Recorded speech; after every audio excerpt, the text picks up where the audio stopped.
Sri Tiruchi Siva. Thank you, Mr. Vice Chairman. So the railway budget has been hailed as a pragmatic one by many for not having increased the passenger fares and the freight rates any higher, but have assured for more. But in fact, sir, the railway budget has been a routine exercise and not really meant to execute anything within a time frame. So this is not an evasive comment. Mr. Sadananda Gowda, when he was a minister in 2014, has read out 676 projects in 30 years. Out of that, only 327 have been completed in 30 years. So also after spending the original estimate of rupees 1.52 crores, the railway board now needs rupees 1,82,000 crore to complete the rest. So also only one of the 99 lines sanctioned, not announced, sanctioned in the last 10 years has been completed. So sir, the railway budget always assures more, it gives promises, it makes us to feel that something has been said or will be done, but nothing comes out to reality. In 30 years, only 50% of those projects have been completed, and in 10 years, out of the 99 new lines sanctioned, only one have been completed. So I want to deviate from the usual procedure of giving some proposals to the ministers with much hope on the floor of the House, and they will be studiously taking note of it, and that will come on the press the next day, but nothing will come out of it. So I want to say something, what could be done. So the railway board is doing everything. I don't want to blame the ministers. Ministers come and go, may come and go, but the railway board is always there. It is only they are very, very clever, they know how to do things. For example, in a certain country, if the railways want to increase the fare, they will say that from taking you from point A to point B, the fare is hiked this much and you will be charged this much. But here they never say that. They say the fares have not been increased, but on the other hand, safety surcharge is being collected from the passengers.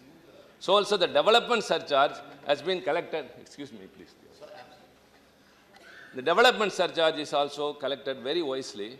In turn, it is being extracted from the passengers. They call them passengers, they never call them a customer. For example, the PSU, the banks are also PSUs. They call their account, those who are holding accounts as customers, but the railways call them as passengers, as like any other one.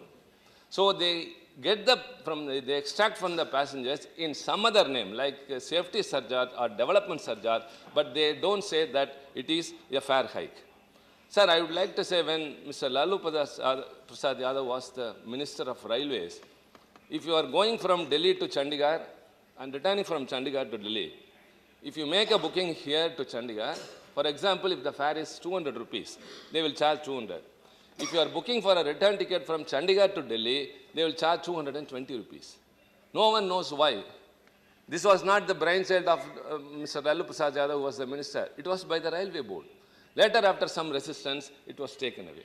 So all these things are done by the railway board. So I request the ministers, whoever may be in charge, I have much confidence and I repose my confidence on the incumbent railway minister, whom, like many others have mentioned, is very efficient. But what can he do? They cannot jump over the high walls of the railway board. See, first of all, they have to revamp many things.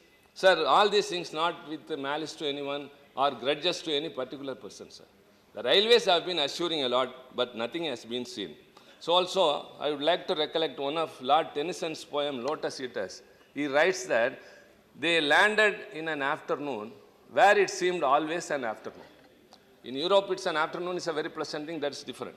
They landed in an afternoon where it always seemed to be an afternoon. So also, any pilot project launched by the railways is always the pilot project. It has never turned out into reality. Sir, so I would like to say, what are the favorite pilot projects?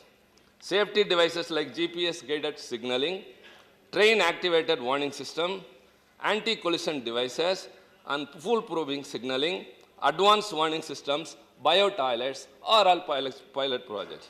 But dedicated freight corridors, dedicated passenger train corridors, Railway Safety Authority, Rail Tariff Authority, and branded food in pantry cars, fire extinguishers in every coach will all find a mention. This will all find a mention in all railway budgets, but we are all expecting very eagerly. So also, sir, this railway was employing 17 lakh employees 2 decades ago, but now only 12 lakh employees. See, railway lines have been lengthened, the length has been increased, the trains have been increased, the coaches have been increased, there are more double lining, but why there is a reduction only in the employees? No one knows, because the vacancies are not filled. As per the railway information, sir, in 5 days, 4 railway employees pass away. Those vacancies are not at all filled. And never they are considering compassionate grounds to be filled in. See, these are the few things which we want to proceed. Another very, very important thing, sir, the railway minister has announced that e-tendering in contracts. And they say that this will abolish corruption, sir. Let me quote, sir, a report of the CAG. In a report tabled in Parliament February 12, 2014, CAG said the railways lost revenue of 2,487 crore. Kindly, Minister, take into consideration. E-tendering will not put a full stop to corruption. There are many other things. According to its audit conducted between May 2008 and March 2012, the loss was due to the lapses in implementation of under the dual pricing system introduced in May to July 2008. The freight rate for transporting iron ore for non-domestic consumption was more than 3 times the fixed rate to transport iron ore for domestic consumption. But without getting prescribed documents, the consignment was classified under domestic consumption category. So the domestic consumption, the freight charge is less. Whereas the non-domestic consumption, it is more. Whereas non-domestic consumption of iron ores have been treated as domestic consumption, and the railways has got the last 2,487 crore rupees. So also the East Central Railways had purchased 219 acres of land for around 140 crore without any clear-cut plan on utilization. The report also revealed that 65% of the locomotives reported failure within 3 months of periodic overhauls. Why is it, sir? Sir, whenever the coaches or locomotives go for maintenance, the spare parts which the employees are demanding are not being given, only 70%. So how do they manage with the rest? The other coaches or the other locomotives which are coming for overhauling, they remove that from those coaches or locos and use this in this. So, sir, lack of supplies of spare parts for overhauling is not being done. Earlier it was 6 months and it is 9 months. The overhauling is not done properly. The rail engines as well as the coaches are not maintained properly. Overload work of the taxes the employees. So all these things have to be considered very much, sir. Further, sir, the Central Vigilance Commission has said that in 2014, there was an 82% increase in corruption cases from 2013, and most of them were in the railways. Sir, last year, 1 minute, sir, just 2 minutes, I will complete. CBI filed a charge sheet regarding the Rail Neer scam, where packaged water that was cheaper was sold in places Rail Neer. Other packages were sold in the place of Rail Neer. Multi-crore way bridges scam was reported. Very, very important, sir. 65% of the way bridges are being maintained by private parties. Because of this, sir, many scams are going on. The railways are losing a lot of money, sir, income, sir. So also the operating ratio, one of the very, very important things, sir.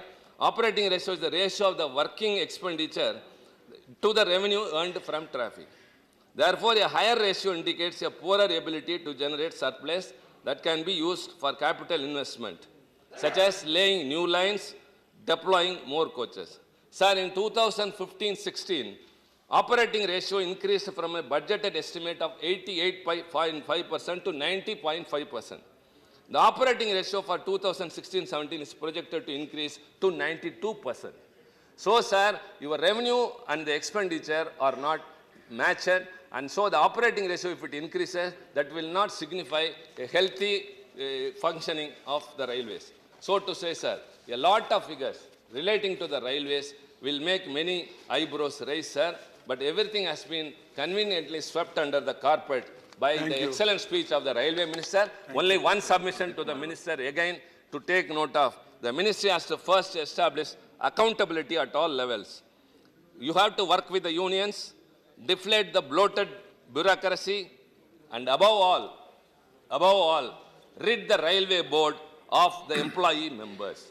Nowhere in any part of the world, a board of management consists only of its employees as our railways do. So the ministers have to realize their responsibility and what the nation expects from the railways, you have to serve. Thank you very much. Thank you.